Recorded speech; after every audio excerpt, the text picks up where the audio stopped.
She doesn't like these children. She doesn't like being around them at all. And she actually refused to sit with them for the interview with Deadline, but the director fronted up instead. So shame on Meghan. The shocking truth about Meghan Markle's so-called cookie queens is being revealed after a disastrous appearance at the Sundance Film Festival. And it's no surprise, really, that it seems Meghan has no idea about the truth of the film that she is promoting, given that she decided to buy it without actually having anything to do with its production. But of course, Meghan's behaviour towards the children themselves is also being exposed. Look at this from the red carpet, where she really did prove that she don't like these children. She's not at all interested about being around these children. And actually what she likes is the very quick pose for a selfie. Watch this. Can I get a photo? Oh my gosh, amazing! Thank you so much! And she's gone in a flash. But lots of reporting out of Utah after this car crash appearance where Meghan and Harry couldn't even fill the theatre. Shoot a scoop, revealing that Harry and Meghan have stepped in it again, leaving the girl guides fuming. He writes, according to Festival Whispers, the couple enthusiastically backed Cookie Queens, a glossy feel-good documentary that follows young girls selling cookies. Cute, absolutely. Complicated, oh yes, because viewers say beneath the sprinkle lies a less adorable truth, parents footing hefty bills, kids coached to be extra charming, and pressure dressed up as empowerment. They literally cannot help themselves. They always step in it. One festival goer sniped afterwards. Another attendee didn't mince words. I honestly don't think they watched the documentary. And Shooter says this is where the optics get sticky. For a couple famously vocal about protecting children, critics say the film quietly exposes a system that feels off. It's exploitation hiding in plain sight, a source told me. And the Sussexes seemed completely clueless that the film showed that. Now comes the fallout. Insiders claim girl guides are fuming, feeling exposed and blindsided by the royal seal of approval. This was not the endorsement they expected, one source says. They feel thrown into a spotlight they didn't ask for. Another insider summed it up best. Everything they touch turns controversial. That's not a bad thing if it's intentional. This time, it clearly wasn't. And there is so much to go at in terms of this movie, but also in terms of the premiere itself. Obviously, the Sussex squad hit back and said, no, there were not empty seats. There were no empty seats. Well, what explains this picture, which was actually taken from the premiere, showing a massive chunk of empty seats? And you know Harry's unhappy. I mean, Nancy Sidley got it right when you could see this picture, which was actually taken from behind during the screening. But she said, you can feel Prince Harry's misery. And you can. It absolutely seeps out from that photo. Yet, as Nancy also pointed out, when they are in public, it is a performative nightmare, as you can see from that awkward hand-holding. Now, I think perhaps what's most damning for Meghan Markle, of course, is that even though she has tried to paint this movie as not only being cute, but being based on feminist empowerment, it looks like Netflix actually passed on the documentary entirely because its message simply wasn't that. New reporting now from Paula Frolic, who writes, Prince Harry and Meghan Markle are shopping their new Cookie Queens, a film The Hollywood Reporter described as saccharine sweet, meaning Netflix has passed on the movie. Despite this, the Sussexes still showed up at the Sundance screening, smiling, clapping and basking in praise. Markle, a former scout herself, revealed her favourite Girl Scout cookie, Thin Mints naturally, and gushed that the film was not just adorable, but one of the most meaningful and powerful depictions of American tradition. But what tradition is she talking about? Selling cookies or getting into debt? Because beneath the bows, badges and big smiles, Cookie Queens tells a far more uncomfortable story, one that some audience members aren't convinced the Sussexes fully grasped. As one Redditor who attended the screening put it, I was at the morning Sundance screening. I'm not sure the Sussexes understand the film. While the girls are adorable and their story's touching, The documentary shows significant exploitation by the Girl Scouts organisation. The commentator went on to note that parents are required to front the money for cookie inventory before a single box is sold, something sometimes thousands of dollars worth. One family featured in the film reportedly struggled to pay in advance for more than 2,000 boxes of cookies so their daughter could try to win a trip to camp they otherwise couldn't afford. Another girl, this is the so-called cookie queen, racked up sales almost entirely online through a website built and managed and promoted by her parents, complete with videos of the child cheerfully pitching cookies. The girls are coached to upsell, to charm, to lean into cuteness because cuteness sells. For the Harkles, who claim deep concern about child exploitation, this feels like an odd film to associate with, but I'm sure the nuances were utterly lost on them. However, The Hollywood Reporter, the trade Bible, very important in this business, given that Meghan and Harry can't sell this film, didn't miss the nuances. Its review notes that girls can age out of cookie selling once they're no longer considered cute, effectively training children to understand that their appeal is temporary and transactional. As the reviewer bluntly observed, the film's lesson is inseparable from late-stage capitalism. Cuteness, like beauty for older women, is a commodity, one the possessor can exploit to their advantage. At the same time, the girls seem to have absorbed that guilt-tripping potential customers as part of the game. In other words, smile and sell, and don't forget to weaponize pity. And here's the kicker, Cookie Queens hasn't even been sold. Despite Harry and Meghan's first look deal, Netflix passed. The film is still being shot by WME, an independent film, meaning the streaming giant that once bet big on the Sussexes quietly passed. Cute perhaps? Powerful? That depends on whether you see it as a heartwarming portrait of American hustle or a glossy tutorial and how early capitalism trains girls to monetize themselves. And look, the reason that I think it was so important to get into all of that is because, of course, Harry and Meghan are acting as if this was a film appearance, a Sundance Film Festival appearance, because they'd won something. When indeed the reason they are having to pimp themselves out is because they can't even sell this movie. And the Oscar-style speech from Meghan Markle made no sense. She has given one interview to the Hollywood trade magazine Variety, who did a piss-poor job, I have to tell you, even though this was an interview conducted on Zoom. But I will take you through it and the key moments. It's headlined, What Meghan Markle Learned About Business from Being a Girl Scout. And Meghan says, what's so fantastic about the experience of being a Girl Scout, and my mum was my troop leader as well, is I don't think you understand just how impactful all of those tools that you're learning are going to carry through in your life later on outside of the community building.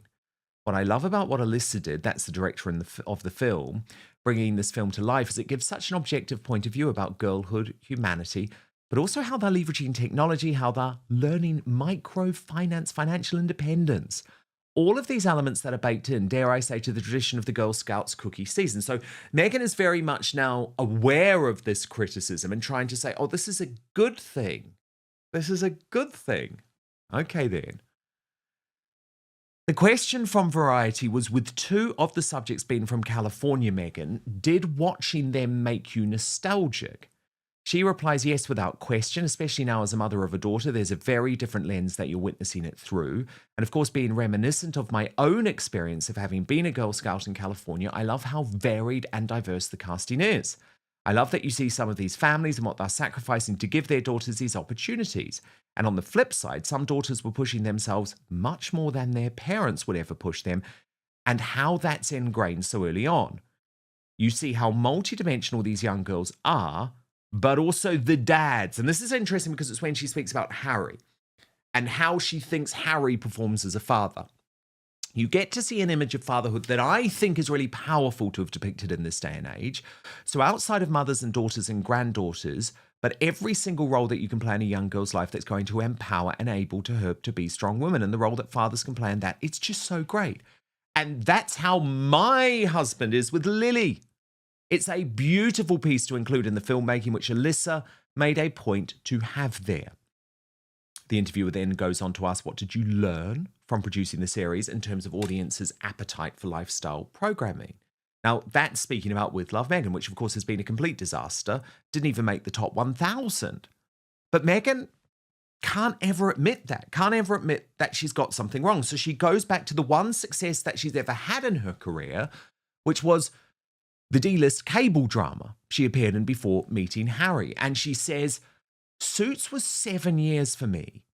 And then doing With Love Meghan was 17 episodes of television in a year with pre and post-production. It is such an undertaking, and it makes me have even more respect for creatives who are throwing themselves into this every single day. From my standpoint, it's an industry that I grew up in and I know really well. And at the same time, it is such an exciting opportunity as an adult to find something that piques curiosity at every turn and to continue to remind each other how we can be creative, how we can work as a team, how dedicated a crew is.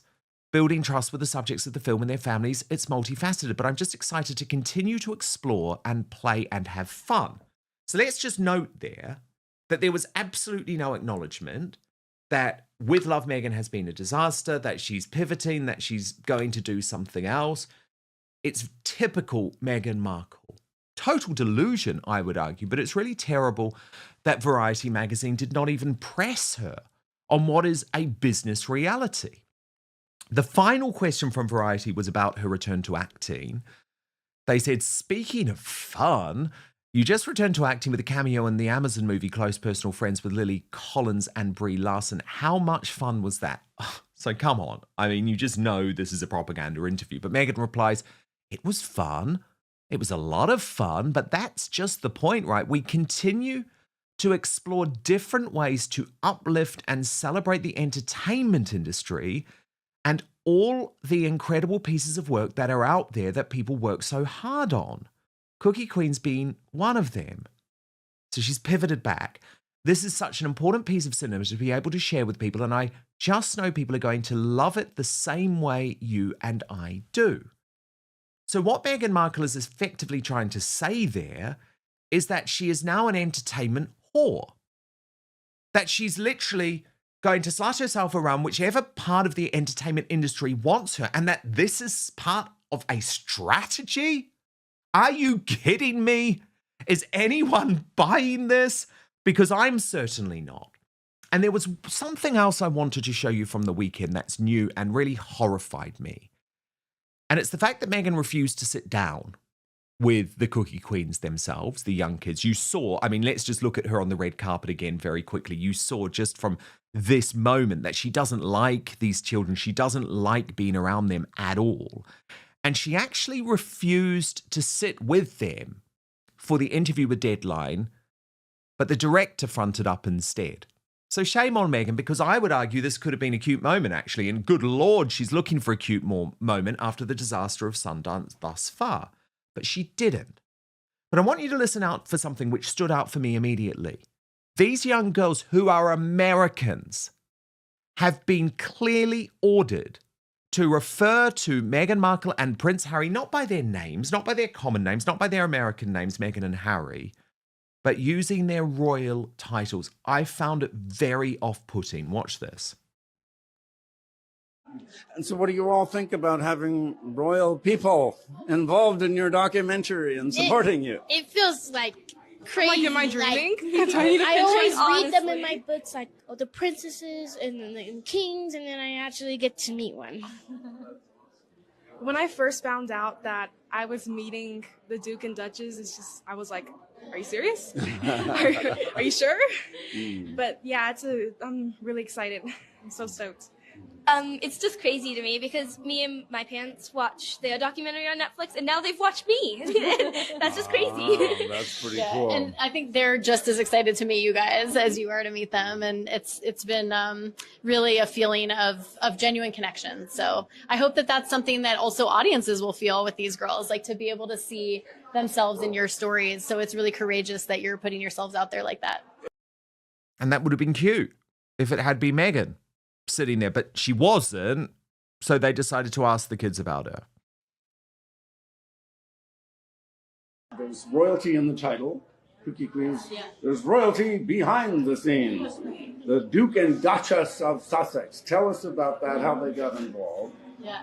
So Cookie Queens is a totally independent documentary, independently financed and produced. And we actually started at Sundance through the Catalyst program and got support from the Sundance Doc Film Fund and have an incredible group of executive producers. And most recently, that includes Meghan, Duchess of Sussex, and Prince Harry, Duke of Sussex, and their production company, Archwell Productions, and their whole really wonderful and supportive team. So we're excited. Meghan was a Girl Scout herself, actually in the same Girl Scout council as Nikki and Nala. Yes, in Los Angeles when she was a kid. Her mom was her troop leader. And so the connection with our film is very personal and very genuine. And she has been super supportive, all of them at Archwell. And so we're excited that that gives us potentially a bigger platform and audience to share this message with the world. I think they understand that the film is both about Girl Scouts and cookies, but also about something bigger and more universal around coming of age. Now, we know that Meghan had snapped on the red carpet to a Deadline reporter when he dared to ask about her own daughter joining the Girl Scouts, which is such an obvious softball question. A young daughter, she's maybe a little bit too young for Scouts at this point. Do you want Lilibet to be part of Girl Scout? It's interesting. I think we'll continue to explore whatever feels right. But Alyssa's also a mom of a daughter. Angela Levin, our royal mastermind, Prince Harry's biographer, with us now. Such a terrible performance from Meghan, Angela. I mean, the only time I saw her happy at all was when she was posing for a split second for the cheesy selfie. The rest of the time, she's clearly annoyed, doesn't want to be there. And the movie, Angela, has not gone down well at all. No, nobody wants it. Netflix certainly not. But one of the interesting things is that I'm sure that she didn't have anything to do with it. She didn't write anything. She didn't, do anything to make it work well.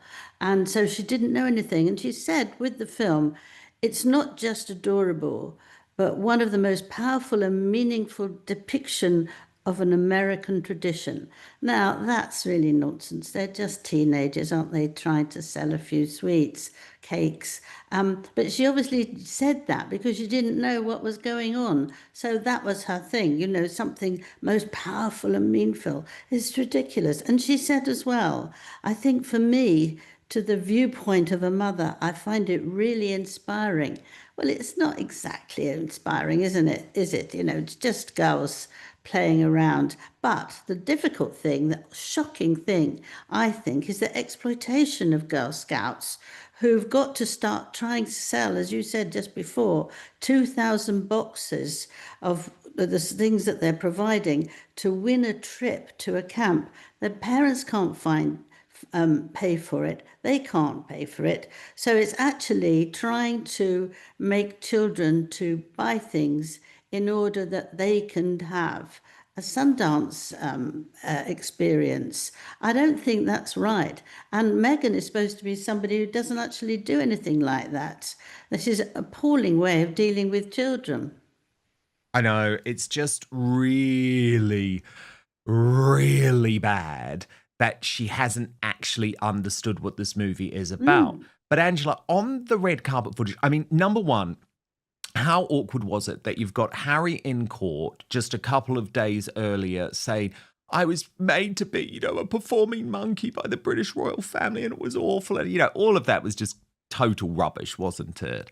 But then there he is. You can see him, Angela, in the corner, having to just watch on as if he is the spare, as if he has now become the spare part to Meghan Markle, given he actually, you wouldn't believe it from watching this, but he actually has equal role in the film as she does. He's watching on there awkwardly. Then you wait for the moment where she gives him the nod. Do you see then? She gives him the nod and he rushes over and it's like, oh, I'm allowed on. He's a little performing puppy dog to Meghan Markle. Yeah. I think Meghan told him not to come because it wasn't her who sort of signalled him to come, but the woman who's actually in charge of it, who made all the effort for it, she wanted him, just the same as she didn't put her hand round Meghan before. She wanted Harry with her because obviously she liked him, even if he didn't do anything. They really did nothing, that's the thing, really nothing. But this lady liked him, but I expect Meghan was very difficult and cross that he actually came over. See, he's not allowed to say anything, do anything, be anything that takes anything away from her. Nothing. She's grown in her head that she's the only person who can actually lead anything because she knows how to do it. I mean, it's nonsense words that she uses now. Absolutely nonsense words, isn't it? She doesn't realize it's exploitation. She just says it's one of the most powerful and meaningful depictions. Exactly. She hasn't got it. She hasn't got it. She actually hasn't understood how this film will be seen. And I think that's probably one of the reasons that Netflix turned it down. By the way, just on this point, Angela, of Harry being a performing monkey, right? Roy Anika in the Sunday Times, who has long been a member of the Royal Rota, actually had a pretty close relationship with Harry, followed him around a lot, I believe has interviewed him, has written quite a scathing piece after his court appearance headlined, "Admit it, Harry, you didn't hate every second of being a working royal. The Duke's mid-trial hindsight about the institution is purely revisionist theory." She says, "I have watched him cheerfully perform for the media." And she goes on to say, Harry says he just wants an apology and some accountability. But is that really all he wants? Because watching him in court, it felt like there was another agenda at play, that he wants us to believe he was never a happy prince. If his ambition really is to wipe clean the memory of a prince who once relished his role, he may soon achieve it in the court of public opinion. The image of happy Harry is fading from view, but what a shame it will be if the once cheerful prince who did so much good inside the royal fold is forever remembered outside the institution as a disgruntled duke. So I thought that was an interesting point, Angela. Firstly, Harry, actually, what are you doing here? Because you should want people to remember the happy times. But do you remember the happy times? Do you agree with Roy Anika? Is he sort of engaging in what she describes as revisionist theory? I think what happened is that Meghan has crushed everything out the way. She's told him to hate his father, to hate Camilla, to hate his brother, to hate his sister-in-law, who he loved very much.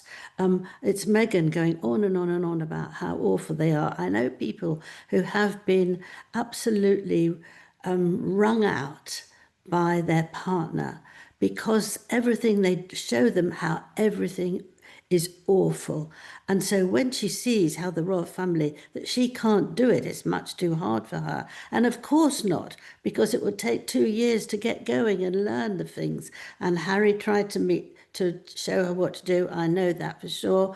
And Camilla tried to show her, but she wouldn't take it from anyone because she knows these things herself. Now, that's nonsense, isn't it? You can't come in and know how to run, a royal household. But so she would convince him that everything's awful. He loved it. I spent, 15 months with him going to places, so often a week. And he loved it. He loved it with the army people. He loved it with children who were very poor. He did a fantastic talk with guys who weren't accepted anywhere because they would stole things and they were difficult. And they had Harry, Harry had them eating out of his hand because he just made them feel that there was an opportunity for them in their lives. And he loved every bit of it, really, really did. And he was funny, he was good fun. But Meghan's told him he doesn't like it. It's awful. He can't have it. And so he doesn't know where he is.